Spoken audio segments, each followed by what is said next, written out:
이번 지도부를 어떻게 평가하세요? 이번 지도부는 그러니까 누가 그러더라고요. 네. 다 뭐 무슨 누구 개, 뭐 정동영 개, 그다음에 뭐 정세균 개, 뭐 이렇게 뭐 친문 이렇게 하는데 이해찬 개가 없었다. 이번에 생기냐 뭐 이런 얘기를 또 누가 하던데. 이해찬 대표가 정치를 계속 할 거면 네. 그렇게 형성이 될 수도 있겠죠. 네. 그런데 총선에 불출마하고 총선을 지휘하는 사실상 첫 당대표예요. 그러면 사심이 없겠죠. 네. 왜냐하면 이걸로 정치를 아름답게 마무리하려고 그러거든요. 유종의 미를 거둬야 되죠. 사심이 없기 때문에 공정하겠죠. 네. 공정하면 강하겠죠. 그래서 강한 당대표. 이렇게 이제 논리적으로 이제 연결이 되는 거거든요. 네. 그래서 본인의 계보를 만들 이유가 없고 그럴 필요도 없죠. 네. 그래서 당대표 그러면 보통 뭐 대권 주자나 그래서 당권 대권 분리 이런 얘기가 나오고 그러지 않습니까? 네, 맞아요. 그래서 만약에 이해찬 당대표가 대권 주자라면 1년 전에 또 그만둬야 되는 거예요. 네. 예를 들면 그 대선 경선이 그렇죠. 있다면 예. 시기적으로도 그럴 필요도 없지만 내용적으로도 그럴 필요가 없다. 그래서 그 어느 때보다도 강한 당대표가 될 것 같다. 근데 제가 이렇게 쭉 보니까 그 민주당 굉장히 역사와 전통이 오래된 정당이잖아요. 물론 자유한국당도 역사와 전통이 오래된 정당인데 이 민주당에서 정통 재야 출신인 당대표가 된 것은 처음 있는 일 아닌가요? 그렇게 볼 수 있을까요? 아니 그리고 지금 지도부가 또 그렇게 예를 좀 들면 쌓여진 것 뭐 같아요. 김대중 대통령이 네. 뭐 당대표 하던 시절, 총재하던 시절이 있었고요. 그리고 그 이후로 쭉 보면 그래도 예를 들면 손학규 한때 당대표 때 있었죠. 예. 거기는 이제 좀 뭐 자유한국당 쪽에서 온 거니까 네. 좀 맥이 달리는데 대체적으로 지금까지 보면 네. 그래도 김대중 대통령 이후에 네. 김대중 대통령과 함께했던 사람들이 주로 당대표를 쭉 돼 있었는데 네. 이해찬 당대표는 김대중, 노무현, 문재인 세 명의 대통령과 깊은 인연이 있고 네. 그렇기 때문에 오히려 정체성이 더 깊다고 그럴까요? 네. 그런 측면이 있는 거죠. 근데 이제 그 언론의 보도를 쭉 주말 사이에 살펴보니까 네. 그렇게 이렇게 좀 녹록치는 않아요. 그러니까 뭐 버럭 이미지 벗는 게 관건. 뭐 이제 이런 보도들이 굉장히 많이 있더군요. 그러니까 이해찬 당대표의 이미지가 굉장히 각져 있다. 그래서 좀 편안하고 국민적 공감대가 많은 리더십을 보여줘야 되는 숙제가 네. 있는 거 아니냐라는 이런 비판에 대해서는 어떻게 생각하세요? 저는 언론의 시각에 대해서 비판합니다. 언론의 시각을 비판합니다. 왜냐하면 예. 언론 기자들이 정말 공부를 안 하고 취재를 안 하고 기사를 써요. 왜냐하면 네. 이번 전당대회 때도 여실히 드러났는데 네. 어떤 언론에서는 김진표 1위 네. 뭐 이런 식으로도 쓰기도 하고 세 명이 초박빙 네. 다 틀렸잖아요. 근데 그거에 대해서 근데 여론조사가 본인들이 그렇게 나왔잖아요. 아니 그러니까 분석 기사를 안 써요. 공부를 안 하고 쓰고요. 네. 제가 전당대회 나갔던 2015년도에도 정청래 최약체 뺑 그렇게 썼어요. 내부적으로는 최강인데 그러니까 어이가 없어요. 네. 그러니까 이번 전당대회도 그냥 자기들 기분대로 네. 느낌대로 그냥 써요. 그러니까 언론인들이 좀 더 분발하고 노력해야 돼요. 네. 장윤성 기자부터. 저는 그런 기사 잘 안 씁니다. 안 쓰죠? 예, 네. 저는 그런 기사 쓴 적이 없어요. 그래서 조금만 이렇게 라고 주장을 합니다. 좀이라도 현장에서 이렇게 예. 현장에 있는 기자들은 그런 기사를 못 써요. 왜냐하면 현장에서 보고 느끼고 받은 데이터가 있기 때문에 네. 늘 현장을 다닌 기자들은 그렇게 안 씁니다. 근데 현장에 이제 안 가는 기자들이 그야말로 그렇게 맨날 책상에서 뭐 쓰는 탁상 거죠. 행정만 맞습니다. 비판하잖아요, 네. 언론들이. 근데 탁상 언론. 탁상 시계만 또 못한. 탁상 언론들의 문제점은 저도 요새 느끼는데 한국경제 오보 같은 거 네. 이렇게 보면은 심각한 문제가 있다. 근데 또 그런 오보를 또 인용하는 정치권은 뭡니까? 그러니까 정치권도 반성해야 되죠. 그러니까요. 그래서 언론이나 저는 정치나 똑같이 반성해야 되는 거죠. 바보야 문제는 경제야 그러는데 네. 바보야 문제는 언론이야. 그렇게 전 주장해요. 그러니까 저도 그 생각이 강합니다. 지금 보면 제대로 쓴 언론이 별로 없어요. 가짜 뉴스들이 네. 많이 있고요. 그래서 걸러서 보시고 걸러서 들으셔야 되는데 진실만을 얘기하는 이슈 파이터를 네. 꼭 보셔야 된다. 그러니까 그렇죠? 가짜 뉴스는 네. 범죄 행위고 네. 그리고 취재가 부실한 그런 부실한 기사는 네. 그거는 양심 불량 기사고. 이번에요. 네. 박주민 의원이 최고위원이 됐잖아요. 네. 40대 돌풍, 언론이 또 이제 그런 보도를 쓰던데요. 그것도 매우 불충실한 불충분한. 부실한 기사예요. 아니, 그러니까 제가 얘기하는 거는 박씨 돌풍은 된 것 같아요. 왜냐하면 박주민, 박광원 이렇게 그것도 박씨가 우연에 두 명이 일치고 있는데 아니 근데 이런 건 어떻게 보세요? 일단 이해찬 대표와 박주민, 박광원, 서른, 김혜영, 남인순 이 팀이 보여줄 이 지도부 이해찬 당대표의 그 당선은 네. 저는 이미 예상하고 있었고 네. 그리고 이제야 말할 수 있지만 네. 사실은 민주당의 주류 세력들이 공개적으로는 못했지만 내밀하게는 다 지원했어요. 그러니까 예를 들면 뭐 김경수, 네. 김부겸, 뭐 이쪽도 다 박원순 네. 다 이제 이해찬 대표를 이제 지지했었죠. 네. 사실상 그렇게 한 거고요. 이제야 말할 수 있다. 이제야 말할 수 네. 있다. 근데 이제 그거를 애써 외면한 언론도 많았고 네. 그래서 마치 무슨 초박빙인 것처럼 그렇게 쓴 것은 취재가 잘 안 된 거고요. 또 하나는 박주민 돌풍 그런데 박주민 최고위원이 저는 1등으로 당선될 줄 알았어요. 네. 그리고 1, 2, 3등을 제가 다 점 찍었어요. 네. 1등 박주민, 2등 박광원, 3등 손을 할 거다. 내부적으로 제가 다 얘기하고 다녔어요. 네.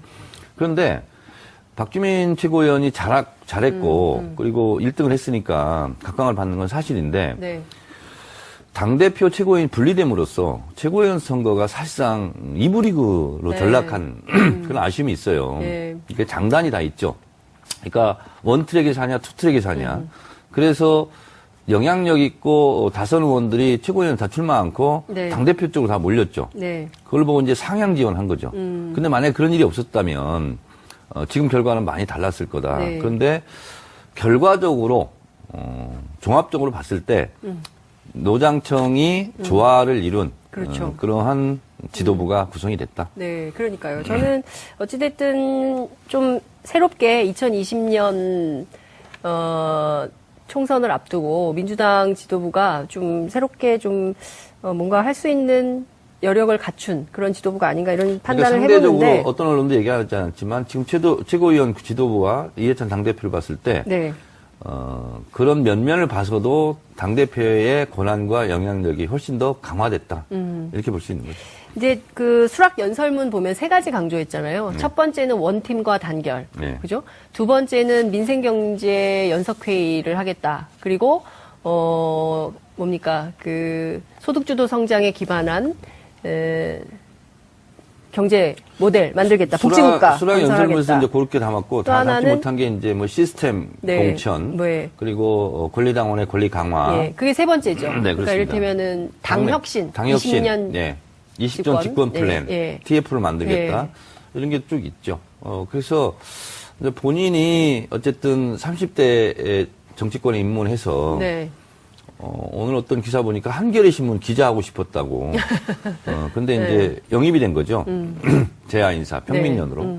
그래서 정치 30년 했는데 이제 마무리를 이제 총선 승리 집권 플랜 만들어 놓고 나가겠다. 이제 이런 거죠. 네. 그래서 저는 미국 같은 경우도 대선에 도전했지만 정치를 바로 접고 네. 사회 시민 활동 환경 운동했던 엘고 네. 같은 분이 됐으면 좋겠어요. 저도. 네. 네. 근데 어찌됐든 이 세 가지 중에 원팀을 제일 먼저 강조했어요. 네. 그러니까 그 통상의 민주당 당대표 같으면 3번, 20년 장기 집권 플랜, 이걸 먼저 얘기를 하고 뭐 이렇게 후순위로 내려갔을 텐데 단결을 그렇게 강조한 이유는 뭘까요? 문재인 대통령이 그 축하 동영상에서도 발표했지 않습니까? 전당대회장에서. 네. 분열하면 패배하고 단결하면 승리한다. 그러니까 문재인 대통령과 같은 생각을 하고 있는 거죠. 그러니까 20년 집권 플랜이든 시스템 네. 공천이든 뭐든 당이 분열되면 아무것도 할 수 없다. 그러니까 분열이라는 것은 모래밭이 되는 거죠. 네. 사상 누각이 되는 거고. 그래서 진흙처럼 찰떡처럼 단결해야 된다. 그리고 그 이후에 집을 져야 튼튼하다. 이제 이런 거죠. 근데 민주당 지지율이 계속 하락하고 있는 가장 큰 요인 중에 하나가 지지층 분열 얘기를 핵심 지지층의 분열 혹은 핵심 지지층이 많이 하락했다라는 점을 여론조사 전문가들은 꼽고 있더군요. 근데 그것도 잘못 본 거예요. 그걸 잘못 보고 있는 왜냐하면 네. 핵심 지지층이 전당대회 때 이렇게 네. 티격태격 하는 것은 있을 수 있는 일이에요. 그걸 가지고 분열이라고까지 네, 볼 프레임을 이유는 짤 없다. 필요는 없다. 그러니까 언론은 침소봉대하는 경향이 있죠. 네. 아니, 그러니까 언론이 아니라 여론조사 전문가들이 그렇게 분석을 하고 있는 거예요. 언론이 그렇게 쓴 게 아니라. 네, 그렇기 때문에 여론조사 분석가들은 여론조사 내용을 토대로 해서 분석을 하는 그러니까 거니까. 여론조사도 이번에 잘못된 게 상당히 많았죠. 그러니까 여론조사 잘못된 것도 있지만 또 잘 된 건 또 인용을 하시지 않습니까? 아니, 그러니까, 어떤 언론에서는 뭐 김진표 후보가 1등 하는 걸로 나오고 뭐 네, 이런 아까 식으로 말씀하셨는데요. 그런데 네. 여론조사 기법이 잘못됐던가 민심을 반영을 잘 못한 거죠. 네, 여하튼 이해찬 지도부가 앞으로 꼭 해야 되는 일의 핵심 우선순위를 좀 따진다면 뭐부터 어떻게 하는 게 좋겠다고 제가 생각하십니까? 이해찬 당대표가 출마하기 전부터 네.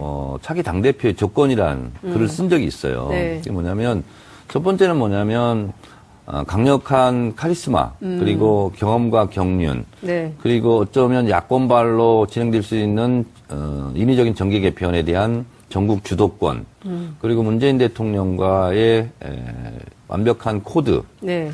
이런 거 그리고 당내 혁신과 시스템 공천 등 당의 혁신 방안 이런 부분을 잘할 수 있는 사람이 누구일까? 네.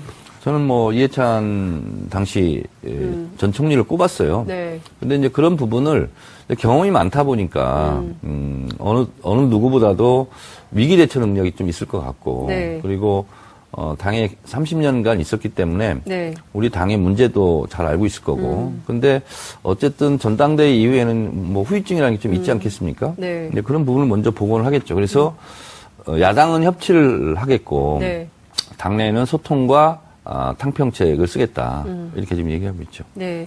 야당 협치와 관련해서 오늘부터 그 소득주도 성장에 대한 맹공이 또 되게 심각해졌잖아요. 네, 네. 뭐, 김성태 원내대표가 계속 주장하던 거고,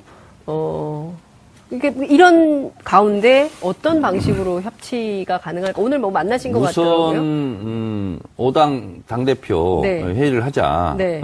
근데 뭐 받아들일지는 모르겠는데 예. 어쨌든 김병준 비대위원장하고 오늘 네. 상견례를 했지 않습니까? 그러니까요. 그러니까 서로 뭐 국무총리 때, 정책실장 때, 노무현 네. 대통령 때 뭐 서로를 잘 알지 않겠습니까? 노무현 때처럼 땡땡땡 그래서 이런 기사가 선을 나왔죠. 넘는 공격은 하지는 않을 것 같다. 김병준 비대위원장이. 네, 그렇습니다. 그래서 어떻게 보면 이해찬 당대표 효과도 좀 있을 것 같다 이런 네. 생각이 듭니다. 뭐 오늘 바로 공격을 했어요. 무대포 정권이라고 이러려고 정권을 잡았냐. 이제 장하성 정책실장에 대한 반발 같아요. 장하성 실장에 대한 반발이다. 그렇죠. 소득주도 성장을 속도감 있게 진행하겠다. 예. 흔들림 없이 하겠다. 예. 그러니까 나온 반발 같아요. 네. 이해찬 당대표에 대한 반발은 아니다. 그러니까 그러면 이해찬 대표에 대해서는 비판을 하더라도 가려서 비판할 거다. 아마 그럴 것 같아요. 그렇게 무차별적인 공격은 못 할 거다. 서로 잘 아니까. 잘하니까. 네. 하여튼 지켜보겠습니다. 네. 상암동 돗자리에 예언이 적중할지 네. 한번 보겠습니다. 이번 주, 다음 주 계속 가면서 하여튼 김병준 위원장과 이해찬 신임 대표. 근데 그 평양 안 간다고 계속 그러잖아요. 네. 그 김성태 원내대표가. 어떻게 전망하세요, 그것은? 누가 안 간다는 거예요? 김성태 원내대표가 뭐 문재인 대통령 따라서 다 같이 3차 남북 정상회담에 갈 가능성은 없다. 이런 주장을 가지 하지 말라죠, 않았습니까? 뭐, 그러면. 네? 가지 그럼 말라죠. 가지 말라고. 안 가고 싶다면 안 가는 거지, 뭐. 굳이 뭐 안 가겠다는 사람을 뭐. 네. 아니 근데 대통령 같이 가자고 제안을 한 같이 거 가자. 아니겠습니까? 대통령으로서는 이제 초당적 얘기를 예, 하자 하는 건데 예. 야당으로서는 갈 수 없죠. 왜냐하면 끌려다니는 꼴이 돼버리니까 병풍서고. 예, 그러니까 그게 뭐 병풍이겠습니까? 본인들 그렇게 한반도- 생각하는 거예요. 아니 근데 그 국내 정치적 요소를 넘어서 좀 가야 되는데. 그런 거 보고 이제 속좁은 정치라고 그러죠. 알겠습니다. 말씀 나온 길에 네. 그 북한 문제 좀 여쭤볼게요. 네. 원래 폼페이오 장관이 월요일, 오늘이죠. 네. 평양에 갈 예정이었는데 그게 전격 취소가 됐습니다. 트럼프 대통령이 트윗으로 취소를 해버렸는데요. 왜 그런 겁니까? 이거는 싱가포르 6.12 정상회담을 네. 앞두고 취소 후 결정 이렇게 했지 않습니까? 네. 그래서 막판에 판은 들기, 막판에 주목 끌기, 네. 막판에 시선 끌기, 삿바싸움 저는 네. 이렇게 보고요. 예. 근데 이제 지난번에 한번 그런 소동이 있었기 때문에 예. 이번엔 놀라지도 않아요. 그리고 이런 소식이 들리자마자 네. 제가 바로 또 트위터를 날렸죠. 뭐라고 날리셨습니까? 또 작전 쓰는 거다. 작전이다. 네. 트럼프의 전략이다 이건. 예. 그래서 예. 이럴 때일수록 문재인 대통령의 전략적 인내 외교가 필요하다. 아니 그런데 왜냐하면 지금 전략적 인내를 하기에는 시간이 없어요. 네. 왜냐하면 9월에 평양에서 정상회담 해야 되지 않습니까? 근데 지금 시간이 정확하게 안 잡히고 제가 있습니다. 예언합니다. 네. 곧 갑니다 폼페이오. 언제 갑니까? 평양에. 곧 가게 됩니다. 내일 갑니까? Sooner or later. 아니, 그런 얘기는 다 할 수 있죠. 네. 왜냐하면 안 갈 수가 없어요. 네. 왜냐하면 이거는 대세기 때문에 네. 대세를 거스를 수는 없는데 지금 핵심적으로 다음 주쯤에 가지 않을까 생각을 합니다. 다음 주 월요일이요? 아니, 월요일은 아니고 다음 주 중. 다음 주 중. 예. 네. 그런데 지금 트럼프가 얘기하는 것은 중국 탓, 북한 탓하고 있어요. 네. 실제 원인은 뭐라고 보세요? 이거죠. 구구절날 시진핑 주석이 북한 간다는 거 아닙니까? 네. 구구절 축하 사절로. 네. 북한과 중국 관계가 지금처럼 좋은 예가 없었어요. 그리고 김정은 위원장이 집권한 이후에 네. 북한을 계속 홀대했거든요. 네. 그리고 이제 장성택이 대중라인이었는데 뭐 숙청을 하고 네. 이런 과정에서 소원했었죠. 근데 어쨌든 이번 종전선언과 관련해서 네. 중국의 또 체면이라는 게 있지 않습니까? 그걸 김정은 위원장이 충실하게 따라준다고 생각하는 거예요, 트럼프가. 네. 그렇기 네. 때문에 중국 견제용 잽을 한번 날린 거죠, 지금. 근데 이제 지금 트럼프 주장에 따르면 미중 무역 갈등이 있기 때문에 이 문제가 좀 해결이 돼야 될 거다. 그러니까 어쨌든 그 주장을 하고 있는 트럼프의 주장을 인용해서 한국 보도가 나오고 있는 그러니까 거죠. 정치적인 이슈에 경제적인 문제를 끌어들인 거 아니겠어요. 네. 그러니까 다발탄을 쏜 거예요, 지금. 트럼프 같은 경우는. 근데 트럼프의 외교는 뭐 다른 정상들도 마찬가지겠지만 최대가 국익 아니에요. 네. 근데 트럼프 대통령은 국익이라기보다는 네. 개인의 이익이죠, 지금. 제가 봤을 때. 그리고 막판에 이렇게 또 판을 흔들면서 네. 전 세계적으로 본인이 주목받고 싶고 그리고 국내 정치용도 있겠죠, 아무래도. 저는 국내 정치용이 제일 큰 거 아닌가 네. 싶어요. 왜냐하면 국내적으로 지금 본인이 상당히 위기에 몰려 있지 그렇습니다. 않습니까? 예. 그러니까 지금 여기저기 두 판을 벌리기가 굉장히 어려운 거 아닌가요? 그러니까 미국 민주당이나 언론들에서 상당히 지금 뭐 코너로 몰려 있는데 네. 그 사람들의 여론을 좀 예. 마사지 하는 것이 아닌가 이런 생각이 예, 들어요. 그러니까 미국 내부에 지금 정신이 없는 거죠. 네. 뭐 여러 가지 증언들이 터져 나오고 있고 이게 그래서 트럼프 탄핵 위기로 몰릴 가능성도 지금 나오고 있는 거 아니겠어요? 뭐 그런 상황인데 네. 어쨌든 본인은 이 한반도 비핵화 문제 그리고 김정인 위원장을 지렛대 삼아서 네. 그 탄핵 위기가 올지도 모르는 것을 넘을 수밖에 없거든요. 그래서 저는 북미 관계는 네. 이러저러한 난항은 있겠지만 난관은 있겠지만 해피엔딩으로 끝나지 않을까 그렇게 생각합니다. 그런데 지금 이건 어떻습니까? 4.27 판문점 선언이 6.12 정상회담을 견인했다. 네. 그렇죠? 그러면 지금 폼페이오 방북이 3차 남북 정상회담을 견인해야 되는 처지에 있는 상황인데 이것을 역전시키는 그러니까 이를테면 우리 정부가 주도적으로 남북 관계를 좀 뚫어 나가면서 북미 관계도 견인하는 이런 방법에 수를 써야 되는 거 아니냐. 그러니까 우선 봐야 될 것이 예. 4.27 판문점 선언에서 네. 3조 사망사항 네. 그러니까 남북미 중 또는 남북미 예. 3자가 종전선언을 한다. 한반도 예. 비핵화를 한다. 이 3사항을 빼놓고는 예. 다 이루어지고 있어요. 남북관계는. 그러니까 결국은 남과 북이 지금 찰떡공주를 하고 있는 셈이에요. 네. 그래서 이 문제도 결국은 문재인 대통령이 어느 정도 김정은 위원장과 네. 공조 속에서 트럼프도 달래야 되고 시진핑도 네. 달래야 되는 그런 상황인 것 같아요. 그러니까 지금 말씀해 주신 대로 그러니까 종전선언, 뭐 정치적 선언이고 뭐 그렇게 큰 의미가 있겠냐. 아니, 물론 굉장히 큰 의미가 있습니다만 네. 이거는 선언 그냥 해버리면 되고 평화협정이 훨씬 더 중요할 거다라고 전망을 했었는데 전문가들이 네. 실제는 여기 종전선언에서 길이 막혀버린 거 아니겠습니까? 그러니까 종전선언이 예. 평화협정과 북미 수교, 네. 그리고 한반도 비핵화를 가는 입구잖아요. 들어간 예. 입구가 지금 막혀 있는 거예요. 왜냐하면 김정은 위원장으로서도 종전선언 없이 네. 핵 리스트를 제출하거나 이럴 예. 수는 없는 거거든요. 예.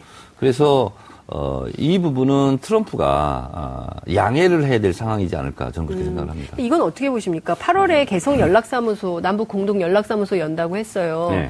근데 사실 이것도 지금 주춤한 상황. 그러니까 오늘 청와대 김의겸 예. 청와대 대변인이 이것도 점검할 필요성이 있겠다. 그러니까 네. 사실상 스톱인 거죠, 지금. 그러니까 제가 보기에는 스톱하면 안 되지 않을까요? 안 되죠. 안 되는데 이게 이제 3차 남북 정상회담을 지난번 시간에 제가 말씀드렸다시피 네. 날짜를 정하지 못한 이유는 폼페이오가 평양에 가서 김정은 위원장과 서명을 해야 되는 거예요. 네. 그래야 3차 남북 정상회담을 하고 어떤 내용의 서명을 해야 되는 겁니까? 핵 리스트, 예. 종전선언 이 예. 부분에 대해서 예. 서로 맞교환을 해야 되는 거죠. 예. 근데 계속 말씀드리지만 북한은 행동을 4개를 했어요. 네. 근데 미국은 하나밖에 안 했어요. 그러니까요. 미국이 지금 얌체죠. 얌체. 그렇게 하면 안 되죠. 미국이 얌체다. 예. 최소한 2개는 해야 된다.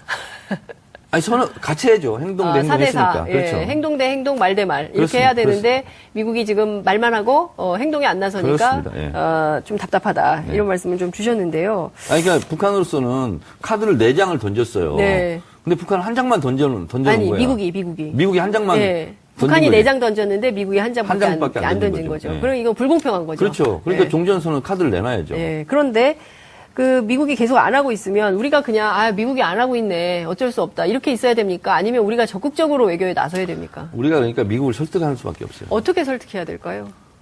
북한 4개 내놨다. 그리고 1년 전 생각해봐라. 네. 핵실험 미사일 하는데 지금 안 하지 않느냐. 그러니까 우리가 올 초부터 계속 얘기했어요. 네. 구구절 전까지는 이제 앞으로 안 할 거다. 제가 그건 방송마다 얘기했어요. 네.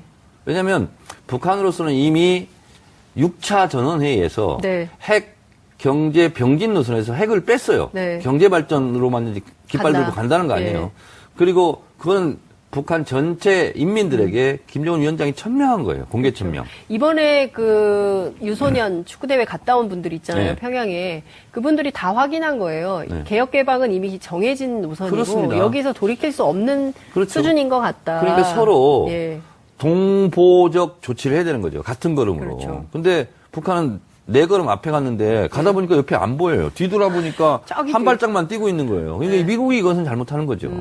자, 그러면 우리가 미국이 잘못하는 것은 알지만 미국의 말을 못하면 됩니까? 안 그러니까 됩니까? 미국이 굉장히 외교가 편한 나라예요. 자기 멋대로 해버리면 되는 거예요, 그냥. 그러니까요. 그래서 북미 관계에 있어서 사실은 약속을 어긴 게 북한보다는 미국이 훨씬 많아요. 자, 그러면 여기서 우리가 얘기를 해야 되잖아요. 미국에. 당신들이 지금 여기가 4개 했는데 여기 하나밖에 안 했다. 당신들이 이제 잘못하고 문재인 있으니까. 대통령도 답답하실 거예요.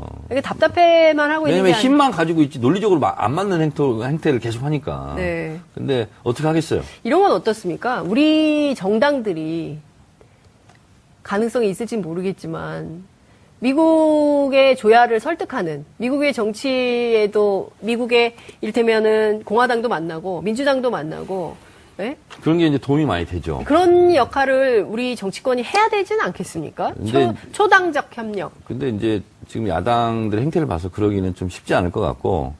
근데 왜 그러는 거예요? 그러니까 왜냐하면 이를테면 본인들에게 정치적인 이익이 뭐 되지 않는다고 판단하는 거죠. 아니 개인의 문재인 정부가 정치적인- 성공한다고 보지 대한민국이 성공한다고 안 보는 거예요. 어떻게 그렇게 생각을 하죠? 저도 그렇게 안 보이는데. 그렇게 근데- 생각을 하는 거예요 지금. 아니 근데 이게 국가적 차원에서 움직여야 되잖아요. 한반도 그렇습니다. 평화 문제는 네. 이게 어느 특정 정당, 특정 정치인의 개인의 목적, 개인의 영달하고는 관련이 없다고 봐야 되지 않겠습니까? 근데 대체적으로 문재인 정부 성공, 문재인 대통령한테 공이 많이 가면 민주당한테 표가 더 많이 간다 이렇게 생각하는 거죠. 원님 그러니까- 아까 얘기한 속 좁은 정치. 그렇지. 근데 제가 보기에 이런 속 좁은 정치는 이제 그만하고 대승적 차원에서 해야 국민들에게 박수 받는 정치가 될 것 그러니까요. 같은데요. 네? 그러니까 저는 만약에 박근혜 대통령이 네. 한반도 평화를 위해서 뭐 북한과 정상회담도 하고 네. 한반도 비핵화라든가 평화협정 체결, 종전선 이렇게 했으면 저는 박근혜 대통령한테 야당으로서 힘을 밀어줬을 것 같아요. 그러니까요. 그렇잖아요. 네. 일단 우리가 잘 살고 봐야죠. 전쟁의 위험을 좀 없고. 제거하고 예. 그리고 나서 여야가 경쟁을 하는 거죠. 예. 지금 그런 문제 한반도에서 지금 전쟁의 위험성을 지금 제거하는 문제인데 예. 거기에 무슨 표계산이 어디 있어요? 이게 민주당의 이익이 아니라 국민적 이익이 걸린 사안에 대해서도 이것은 우리가 아무리 도와줘봐야 이거는 민주당 표만 늘려주는 거기 때문에 네. 거기에 우리가 들러리 설 이유가 없다. 그리고 지금 아시안 게임 하잖아요. 네. 우리가 오늘도 축구를 우즈베키랑 하는데 같이 응원해야 되지 않아요? 그렇죠. 자유한국당도 민주당도. 네. 근데 축구 대표팀이 아시안 게임에서 금메달을 따면 네. 문재인 정부한테만 이익이 되겠어요? 그러니까 저는 마치 그런 꼴이죠. 이런 속 좁은 정치를 그만해라. 네. 라는 얘기를 좀 세게 하시죠. 자유한국당에. 스톱 속 좁은 정치. 그러니까 참 답답합니다. 그러니까 소득주도 성장도 비슷해요. 이게 참 국민들의 호주머니를 빵빵하게 해주자는 건데 네. 그것도 근데 스튜디오가 이렇게 더워요.